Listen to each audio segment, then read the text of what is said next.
Hi, I'm Seamless, and today I want to talk to you about synthetic reinforcement of your drum samples. I've got this kick and the snare here that I've created using superior drummers like a kick and snare, and then also a synthetic piece of reinforcement I've added to it to give it. Wait. These are really just kind of generic, like doofy. You got your low end thickness on both your kick and your snare, but they also still have a realistic edge to them because they're attached to something that's realistic. The split is really very basic. It's pretty just straightforward, kind of like, high pass and stuff, and then putting the low end. But the way that I built it was slightly more surgical than that. Let me show you that. So I have the snare one here because I had to close the project before I could finish the kick one, but the process is identical, so it should not be that difficult to follow. Basically, what happened was I would just play a rhythm here like this, and you can hear that I have that sound already set up. And this is just a citrus sound, which is a sine wave set up to be at the beginning of where the cut was that I decided it needed to be inside the snare. And as for where I decided that to be for this cut, if you think about the kind of music we're trying to do here, this kind of really hard hitting like dubstepy drum and bass kind of thing, you're gonna compress and you're gonna distort and you're gonna saturate everything, which means unpredictable movement in your low end can be kind of a problem. And the unprocessed low end of a real kick is really kind of unpredictable, especially with something like superior drummer that has lots of round robin, lots of any kind of sample library that does that stuff. Will have this issue. So it's helpful to basically be like, all right, I'm going to make that range be what it's supposed to be. So what I did is I opened up. I have an EQ going. I've detached this up here. And I'm just kind of, and you can see the exact activity of where that particular piece of the snare lives. If you look at any given snare, pretty much at all, let me go find just a snare. Where is my snamples? Snamples. Yes. There. Right. So here's basically like, any given snare, right? If you look in the activity, you see it kind of generalized. All right, there's this thing happening here. That's a fundamental tone of the sound. And then there's higher frequency activity. That could be any number of things that layer together, do that kind of thing. And I'm going to actually do a video specifically about drum layering. That's going to be fun. But the idea here is that we're going to isolate that section of like, okay, this is what it needs to be. And then if we can't get that by processing using the original snare that we pick out of this activity here, which was this guy.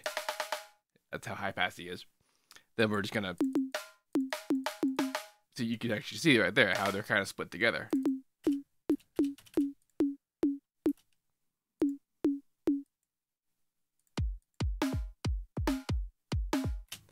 It's lower pitch because the next step after you make it in Citrus, which is to run through it, there's volume. You make a volume pluck on the thing.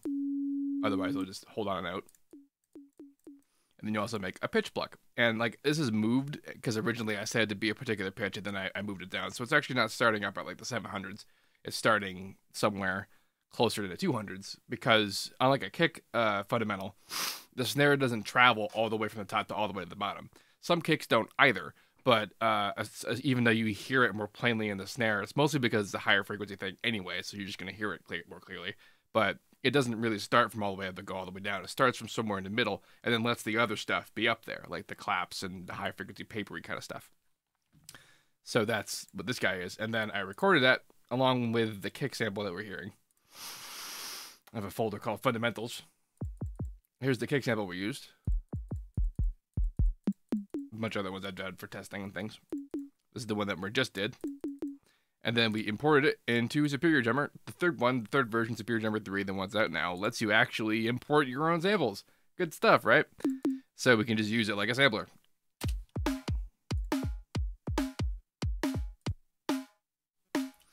So in here, adding this together, we have to be conscious of our phase. Especially in the kick world, because if you listen to what the kick is like, the kick sample by itself, you can see up here in the frequency activity up top on top of FL, it very carefully is ended up there. But even though it ends up there, it still has to interact with the other material. And if we were to really carefully make it so that the interaction between those two things were just very not together at all, like we really separated it, it wouldn't sound very good. Not unless you really made both things completely perfect, and that just seems very like a lot of work. So to mitigate this, you do got to blend them, but the blending can be handy. It can help change issues that it can exist in either parts of the sample. And I'm kind of doing a lot of that in terms of phase in this guy. So in Superior Drummer, a kick will give you a microphone that's inside it, a microphone that's outside of it, and then a sub mic. I replaced the sub mic with this sample, which you do. You come in here, you go to route instrument microphones, and you can say the regular Superior Drummer sample has crap ton of microphones, and then I just turned off the one that was on the kick. Let's actually go look at the kick while we're doing this, right? Yeah, that's the whole deal. Here it is. Yeah, so kick gets lots of microphones for all that stuff, and I just turned off the kick sub, just came in here and I clicked on none, and then over here I came in here, and it would already be either in its own thing, or it'll be in the kick just by default. And just tell it to put it in the kick sub, so that now it's the kick sub. How cool is that? It's like it's actually like already organized for me. I'm hiding a lot of microphone, by the way. You can actually, in this, it's kind of neat, you can come in here and you can tell it to hide mic stud that you're not using, so you don't have this like 1.5 mile long mixer to deal with, which can also be extracted. I gotta stop talking about this Superior Drummer. I'll talk about it all day. But yeah, okay. So I'm adding together this guy, and I'm also adding together this dude, very light, and this dude. Now, again, in the activity up here, you can see quite plainly. Actually, let's open up our master EQ analyzer.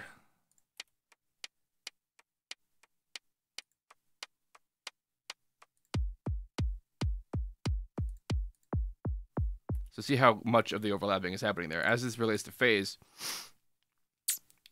an EQ does what it does unless you're specifically using a linear phase EQ by changing the phase of the frequency in the area that it's in to cause whatever change you want to have happen. In this sub kick thing that I made, which should have been perfect, could have been like if any change I wanted to make to it could have been solved by volume and pitch position. But here I am EQing it. And if I'm trying to preserve phase, I should not be touching EQ at all, especially for something as important as the sub, because it's like where the thunder is. Now, this is actually solving our problem, though, because listen to what it sounds like when I'm not doing this.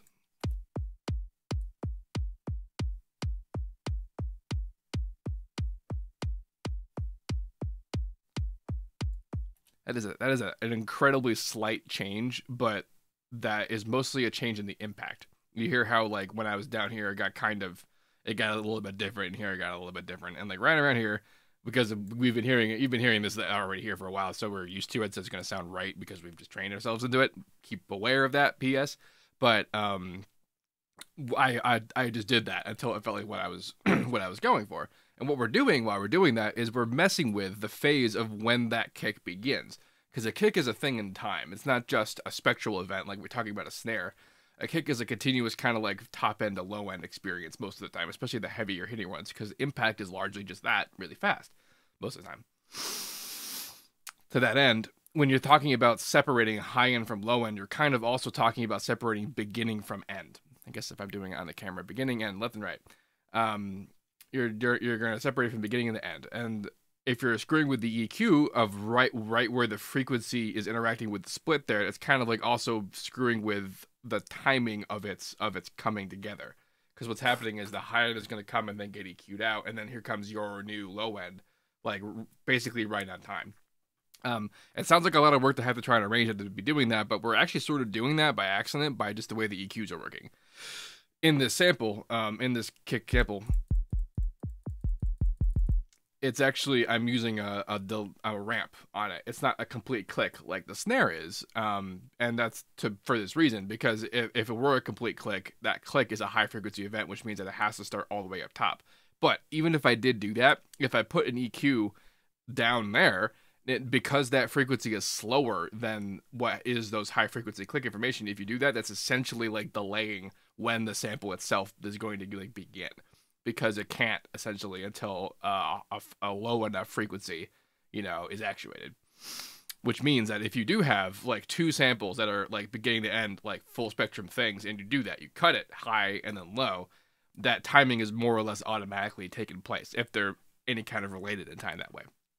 But I sort of halfway mitigated that in a utilitarian, like a utility sense, by doing that with the volume envelope. But what I'm doing here with the EQ envelope is the detail work, the fine tuning of when that phase is going to interact with the other phase, just by listening, like doing this.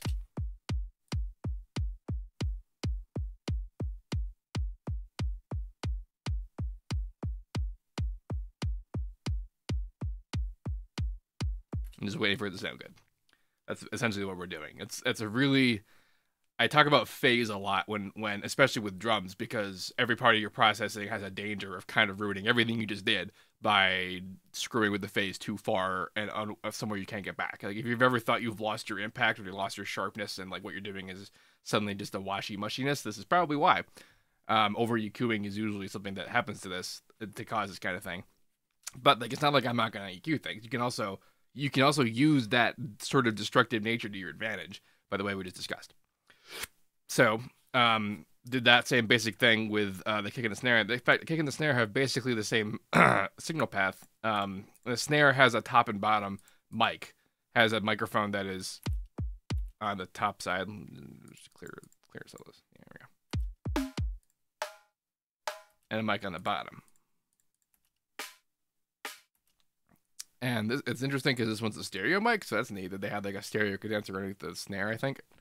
When they would record all these. And I kind of made this particular sound do the job of what would be clapping in these kinds of snares. And you just do that by pumping up the area that the claps exist, and you can just analyze where that is in the sample.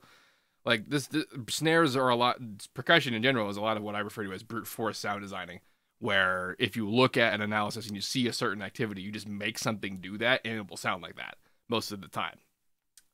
Especially if like you want something to have like a same but different kind of texture, like the sameness is mostly going to be just like identifying an area of spectrum that the stuff lives in and putting something in there that also lives there. So that in this case, I use the snare bottom mics to sort of be that sort of EDM-y focused clappy stuff. And then I use the real snare to be the real snare. And then I have my own separate snare that I have doing on the bottom there. So you see also that there is a bit of high frequency activity happening here, and I accomplished that by moving the starting phase of the whole thing. Phase, like we were talking about how much phase matters, and phase, if you just move things around, like this is what phase is literally. Like this is what the change in phase is that we're moving when a waveform begins. And if you think about it, if you're playing a waveform and you're moving it at the same time, that will change like its pitch essentially. And that's what FM is, as it turns out. I bring that up because the phase change thing is what causes some of that like motion to be weird, and some of this other stuff. So there's a lot. It's related to everything, but doing it here like this means that the waveform essentially is going to start with an amplitude as opposed to starting at no amplitude and ramping up, which means that it's a high frequency event, so you get a snap.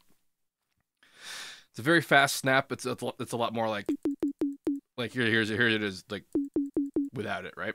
Here's the snap. The farther off the phase is, actually, I guess it's max again. So if it's back in phase, then it won't do it again. But then you basically have to have maximum amplitude offset for it to have the maximum snap.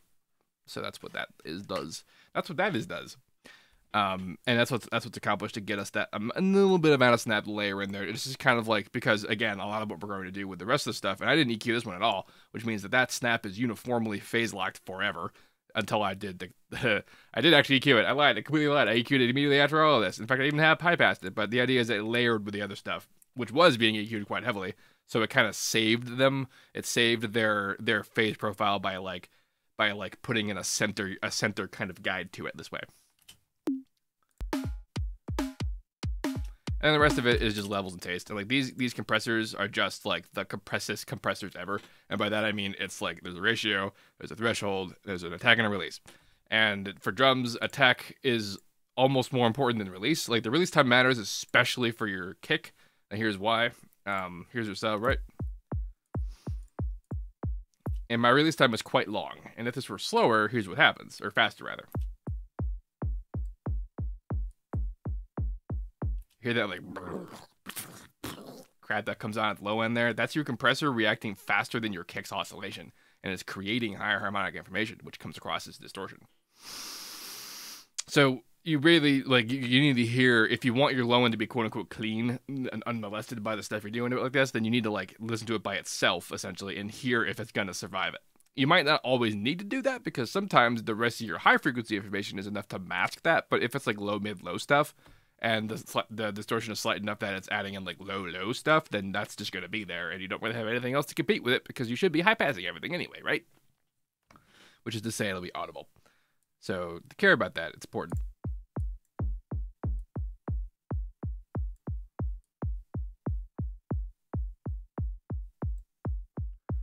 So, and then attack allows a sliver of the original high level loudness to come in. But I'm doing a little bit of, oh, I guess I'm doing max on that. Am I doing max on this one too? I'm not. I'm parallel compressing the snare, not the kick.